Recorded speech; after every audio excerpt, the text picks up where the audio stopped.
Good morning, children of grace.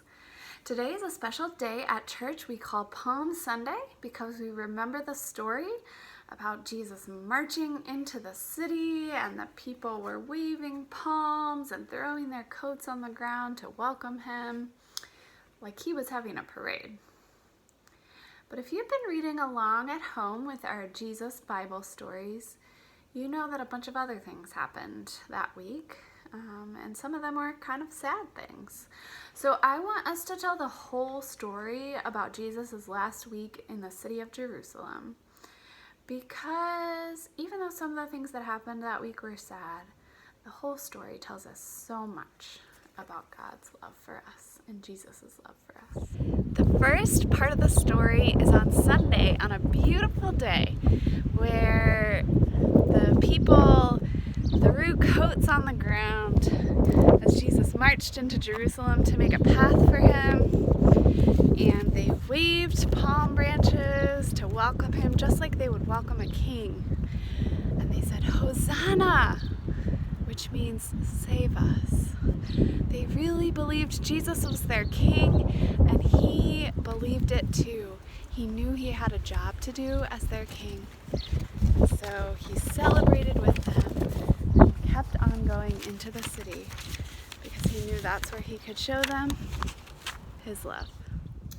On Thursday, a few days later, Jesus was eating dinner with his friends, and he knew it was his last meal with them because he knew that he was going to die.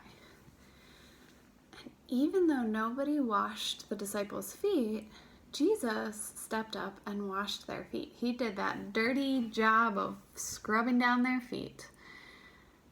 And he did it because he loved them. Even Judas, the one who was going to turn him into the soldiers, even Peter, the one who was going to pretend he didn't know Jesus later that same night, Jesus showed them love and washed their feet. On Friday, Jesus was hurt by soldiers and nailed to a cross and left to die. He forgave the soldiers who did this job, and he was patient with the crowds who teased him, and he saw his mother and his disciple John, and he asked them to take care of each other. All of those things, even while he was dying, Jesus showed us love. And by the time he died on Friday, his heart was breaking. So you had to put a little Band-Aid on it here. His heart was broken by his enemies, by his friends, by the crowds, but Jesus kept on loving them all. That is how strong Jesus' love was.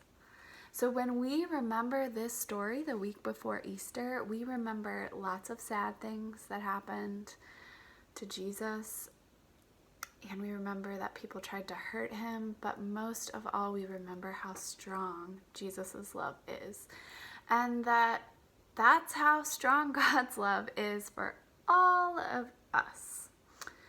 Nothing bad that happens in the world, nothing sad or hurtful that happens in the world can stop God, even with a broken heart, from showing us that strong love.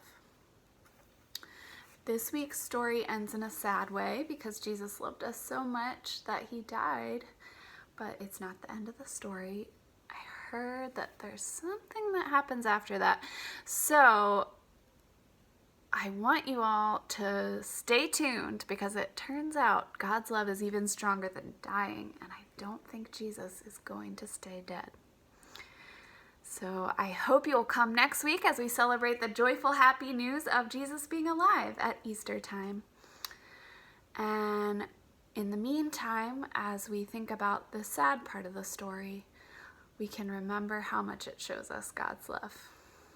Be blessed.